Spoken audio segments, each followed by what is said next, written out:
प्रकरण 3. समर्थ गुरूंची प्राप्ती एक अनुपम सुयोग. रामकृष्ण परमहंस विवेकानंदांना शोधायला त्यांच्या घरी गेले होते. शिवाजीला समर्थ रामदासांनी शोधलं होतं. चाणक्यानं चंद्रगुप्तास आग्रहानं धरून आणलं होतं. नामदार गोखले यांचा अमिट प्रभाव महात्मा गांधीजींवर होता. आमच्या बाबत सुद्धा असंच घडलंय. वयाच्या 15व्या वर्षी मार्गदर्शक सूक्ष्म शरीरानं आमच्या घरी आले होते आणि श्रद्धा जागृत करून तिचा ओघ विशिष्ट दिशेनं वळवला होता. विचार करतो की अगणित लोक सद्गुरूंच्या शोधार्थ फिरत असतात आणि धूर्तांची गाठ पडून नागावले जातात आणि रिकाम्या हातानंच परततात. आपल्यातच असं कोणतं वैशिष्ट्य होतं की एक दिव्य शक्ती न बोलवता स्वेच्छेनं घरी आली आणि अयाचित अनुग्रह बरसला? याचं एकच उत्तर असू शकतं की जन्मजन्मांतराचे पात्रता अर्जन आणि पूर्वजन्मीचं सुकृत. पात्रता संवर्धनाचं कार्य प्रायः लवकर साधत नसतं. व्रतशील राहून बऱ्याच कालावधीपर्यंत कुसंस्काराविरुद्ध झुंज द्यावी लागते. संकल्प, धैर्य आणि श्रद्धा यांचा त्रिवेणी संगम झाला तर मनोभूमी अध्यात्माचे दिव्य अवतरण धारण करण्यास समर्थ बनते. ही पात्रता म्हणजे शिष्यत्व होय. तिची पूर्ती कुठूनही होते. प्रदीर्घ काळ पात्रता विकसित करण्यासाठी लागतो, गुरुप्राप्तीसाठी नव्हे. एकलव्याचे मातीचे द्रोणाचार्य खऱ्या द्रोणाचार्यांच्या तुलनेत अधिक कार्यकुशल ठरले होते. कबीरांना निम्न जातीचा म्हणून दीक्षा देण्यास रामानंदांनी नकार दिला तेव्हा त्यांनी एक युक्ती योजली. काशीच्या ज्या घाटावर स्वामी रामानंद नित्य स्नानासाठी येत असत तिथं पहाट होण्यापूर्वीच कबीर पायरीवर पहुडले. अंधारात रामानंद तेथून जात असता कबीरांना त्यांचा पाय लागला. तेव्हा दचकून त्यांच्या मुखी रामनाम आलं आणि ते मागे हटले. कबीरांनी हीच दीक्षा मानली. रामनामाला गुरुमंत्र आणि स्वामी रामानंदांना त्यांनी गुरु मानलं. हा सर्वथा श्रद्धेचा विषय आहे. श्रद्धा दगडाची मूर्ती देव बनवू शकते तर उपयुक्त व्यक्ती गुरु का नाही बनू शकत? कर्मकांडपूर्वक दीक्षा संस्कार करून कानमंत्र घेणं आवश्यक नाही.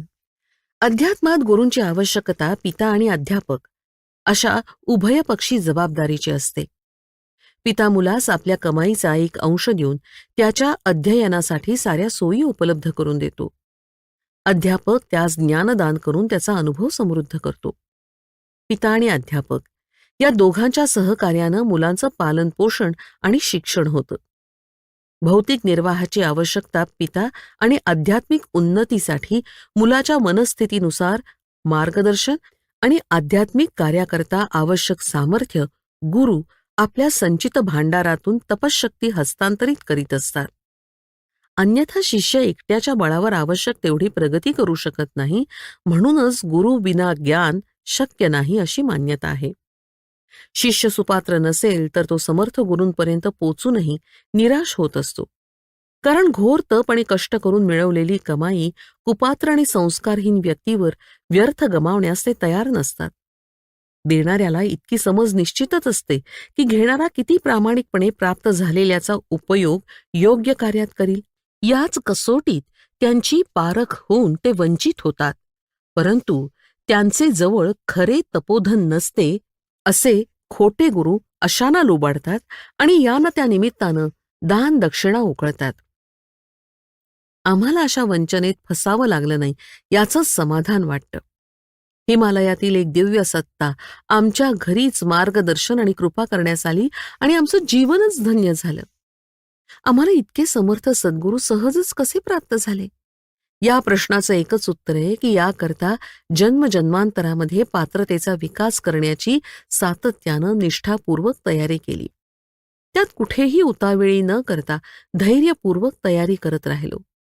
यात केव्हाही गुरुचं तपोधन फुकट लुबाडण्याची आकांक्षा नव्हती. उलट आपला छोटासा ओढा एखाद्या पवित्र सरितेत मिळवून आपलं लघु व्यक्तित्व महान तपस्वी व्यक्तित्वात विलीन करावं अशीच अभिलाषा होती. कुठल्याही भौतिक लाभाकरता संधी साधूपणा न करता केवळ एकच विचार भावना होती की आपली जीवनसंपदा एखाद्या दैवी महात्म्याच्या चरणी समर्पित करून जीवन धन्य करावं. स्वामी दयानंदांनी आपले गुरु स्वामी विरजानंदाच्या इच्छेनुरूप आपल्या जीवनाचा उत्सर्ग केला होता. विवेकानंदांनी आपल्या इच्छांना तिलांजली देऊन गुरूंचं समाधान होईल अशा कष्टप्रद कार्यास वाहून घेतलं होतं. यातच खरी गुरुभक्ती आणि गुरुदक्षिणा सामावली आहे. प्रभू श्री रामचंद्रांना समर्पण करून हनुमंतानं प्रत्यक्षतः सर्व काही दिलं होतं, पण परोक्षतः ते संतत झाले. त्यांनी जे असाध्य कार्य केलं ते केवळ रामाच्या सामर्थ्यानंच होऊ शकतं. हनुमान आपल्या पूर्व जीवनात बालीच्या अत्याचारापासून सुग्रीवाचं रक्षण करू शकले नव्हते, तरी समुद्रोल्लंघन, पर्वत उचलणं आणि वाहून नेणं, लंकादहन यासारखी अचाटक कार्य करू शकले हे समर्पणाचेच परिणाम होते. रामचरणी समर्पण केल्यानं ते रामाशी एकरूप झाले होते. घाण नाल्यात थोडं गंगाजळ मिसळलं तरी नाला घाणच राहतो, पण वाहत्या गंगेला नाला मिळाला तर त्याचं अस्तित्वच नष्ट होऊन सारा प्रवाह पवित्र होतो. असमर्थ व्यक्ती समर्थ व्यक्तीच्या प्रती समर्पित होऊन समर्थांचे समतुल्य बनतात. जसे साधारण लाकूड अग्नीत समर्पित केल्यास ते प्रखर अग्निरूपच होते. श्रद्धा केंद्र भगवंत आहेत, त्यालाच प्राप्त करायचं असतं. तथापि त्या अदृश्य स्वरूपाशी संबंध जोडण्यासाठी एखाद्या दृश्य प्रतीकाचा आधार घ्यावा लागतो. हे कार्य देवप्रतिमांच्या आधारे देखील होऊ शकतं, आणि देहधारी सद्गुरू जर ईश्वरतुल्य असेल तरीही ते होऊ शकतं. आमचं हे मनोरथ अनायासेच पूर्ण झालं. अनायासे असं की त्यासाठी पात्रता संवर्धनाचं कार्य मागील जन्मांपासूनच सुरू होतं. कुंडलिनी जागरण, ईश्वर दर्शन, स्वर्गमुक्ती या फार पुढील उच्चावस्थेतील गोष्टी होत. सर्वात आधी दैवी अनुदानं प्राप्त करून घेण्याची पात्रता मिळवणं आवश्यक असतं. जर शिष्याना फार मोठं ओझं पेलवलं नाही, म्हणजेच अपात्र शिष्यांवर झालेली कृपा ही त्याच्या अपात्रतेमुळं कल्याणाऐवजी संकटाचं कारण बनू शकते. प्रथम मिलनाच्या दिवशीच समर्पण संपन्न झालं आणि ते खरं की खोटं याची अग्निपरीक्षा सुद्धा तत्काळ सुरू झाली. त्यांनी 2 गोष्टी मुख्यत्वे बजावून सांगितल्या होत्या. संसारी जन काय करतात आणि काय म्हणतात त्याकडे पाठ फिरवून निर्धारित ध्येयाकडे एकाकीपणे धैर्याने चालत राहा. दुसरं, स्वतःला अधिक पवित्र आणि प्रखर बनवण्यासाठी तपश्चर्येत घडून जा. 24 वर्षात 24 गायत्री महापुरुषचरण करताना जवाची भाकरी आणि ताक या आहाराचा नियम पाळ. सामर्थ्य विकसित होताच अध्यात्माच्या साधकास जे लाभते ते सर्व तुम्हाला प्राप्त होईल.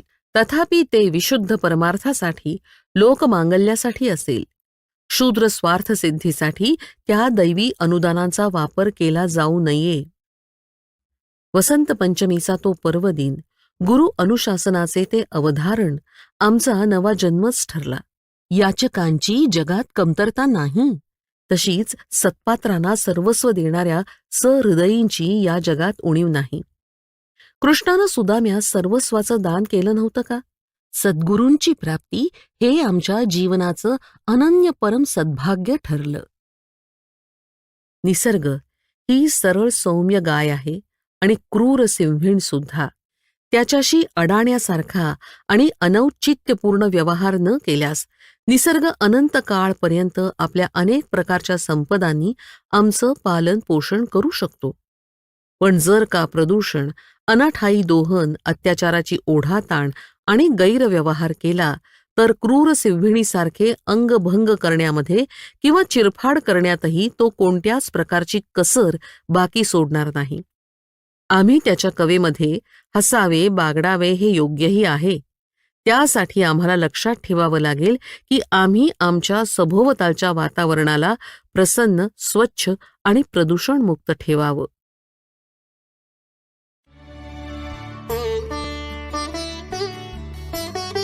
व्हिडिओ आवडल्यास लाईक आणि शेअर करा.